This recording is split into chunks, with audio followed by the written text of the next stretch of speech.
So guys, जब से यह नया सत्र 2024 आया हुआ है यानी कि 1 जनवरी 2024 से, तब से आप लोगों को एईपीएस के सिस्टम में कई सारे अपडेट, कई सारे बदलाव आप लोगों को देखने के लिए मिल रहे होंगे। और इसी बीच आप लोगों को एनपीसीआई की तरफ से एनपीसीआई के नए रूल्स, आरबीआई के गाइडलाइंस और साथ में एनपीसीआई के द्वारा जो नए नए अपडेट लाए जा रहे हैं उसे सीएसपी संचालक को फॉलो करना पड़ रहा है। और इसी बीच आप लोगों को देखिए 1 जनवरी से ही एनपीसीआई का 2 फैक्टर ऑथेंटिकेशन का नया अपडेट आया है, जिसमें सीएसपी संचालक को प्रत्येक ट्रांजैक्शन करते समय जो है कि ट्रांजैक्शन को वेरीफाई करने के लिए अपना फिंगर लगाना पड़ता है, तब जाकर के ट्रांजैक्शन सक्सेस हो जाता है।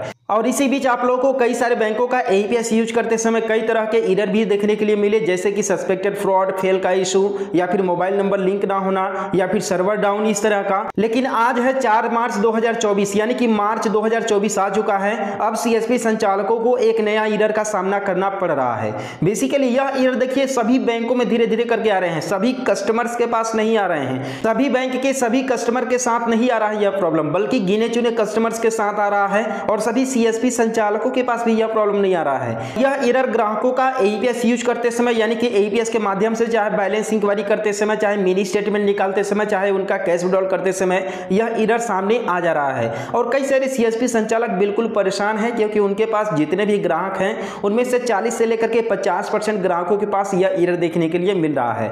बेसिकली जब सीएसपी संचालक जो है किसी ग्राहक का बैलेंस इंक्वायरी करता है, चाहे मिनी स्टेटमेंट निकालता है, चाहे कैश विड्रॉल करता है, तो ये एरर सामने लिख करके चला आता है। आप यहां पर देख सकते हैं कि ये जो एरर आप लोग को शो कर रहा है, यहां पर मैंने बैलेंस इंक्वायरी इनका किया था, मेरे पास यह एरर आ रहा है। मैं यहां पर देखिए मैंने यूनियन बैंक ऑफ इंडिया का ट्राई किया था, जिसमें से ही कस्टमर के खाते का बैलेंस इंक्वायरी करने के लिए कस्टमर का आधार डिटेल फिल करके कस्टमर से फिंगर लगवाया, तो उसके बाद यह एरर सामने लिख करके चला आ रहा है, जिसमें लिख रहा है intervene bank approval required for partial amount, यानी कि यहां पर पार्शियल अमाउंट से रिलेटेड देखिए ये प्रॉब्लम आ रहा है। बेसिकली यहां पर मैं बैलेंस इंक्वायरी कर रहा था। आप यहां पर देख लीजिए, जिन भाई लोगों के पास स्पाइस मनी का अधिकारी आईडी है वो लोग इस डैशबोर्ड से समझ सकते हैं कि यहां पर मैं देखिए इनका बैलेंस इंक्वायरी करने की कोशिश कर रहा था, लेकिन इसके बाद भी यहां पर पार्शियल अमाउंट का इशू आ रहा है। अब इसके बाद मैंने जब दोबारा से ट्राई किया इनका कैश विड्रॉल करने के लिए, मैंने जो है कि अमाउंट डाला यहां पर 1000 रुपीज। इसके बाद यहां पर जब कैश विड्रॉल करने के लिए इनका फिंगर लगवाया, इसके बाद ट्रांजैक्शन को वेरीफाई करने के लिए जब अपना फिंगर लगाया,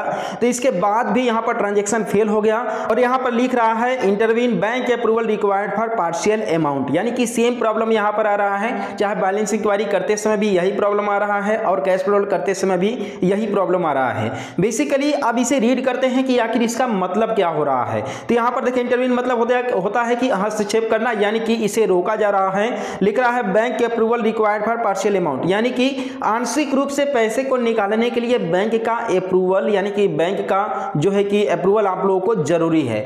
यहां पर आप लोग देख सकते हैं कि मैंने 1000 रुपया का कैश विड्रॉल किया, लेकिन इसके बावजूद भी ये एरर आ रहा है। और यहां पर जब मैंने बैलेंस इंक्वायरी किया कस्टमर का, तो भी यहां पर ये प्रॉब्लम आ रहा है। भाई मैं मानता हूं कि मैं अगर बैलेंस इंक्वायरी करने की जगह पर मैं अगर पैसा निकाल रहा हूं, तो वहां पर मैं पार्शियल अमाउंट कर सकता हूं। ठीक है, पार्शियल अमाउंट का मतलब ये है कि 1010, 2020 इस तरीके से कर सकता हूं। लेकिन यहां पर मैं जब बैलेंस इंक्वायरी कर रहा हूं, तब यहां पर पार्शियल अमाउंट क्यों आ रहा है? ये प्रॉब्लम तो नहीं आना चाहिए बैलेंस इंक्वायरी करते समय। इन वीडियो में आगे बढ़ने से पहले आप लोग बता दें एक बेस्ट रिचार्ज पोर्टल के बारे में, जहां से अगर आप लोग किसी भी कंपनी का, एयरटेल, चाहे जियो, चाहे वीआई, चाहे बीएसएनएल, किसी भी कंपनी का अगर आप लोग रिचार्ज करते हैं, प्रीपेड रिचार्ज करते हैं, चाहे आप लोग डीटीएच रिचार्ज करते हैं, तो आप लोग को 4% का कमीशन मिलता है। सभी कंपनियों में कमीशन मिलता है। यानी कि अगर आपके एक सेंटर पर कोई ग्राहक 200 रुपया का रिचार्ज कराने आ गया 199 रुपया का, तो 4 दूनी 8 रुपया आपका कमीशन आपके जेब में आ जाएगा।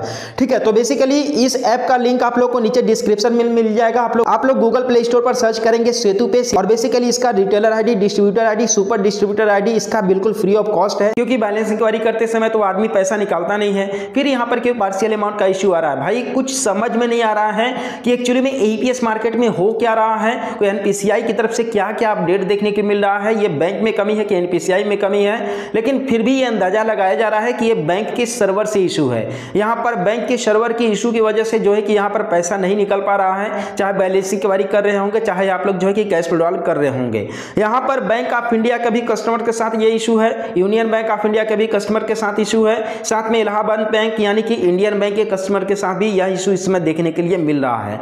और बता दें कि अगर आपके पास आज यह प्रॉब्लम नहीं आया है तो कल जरूर आएगा।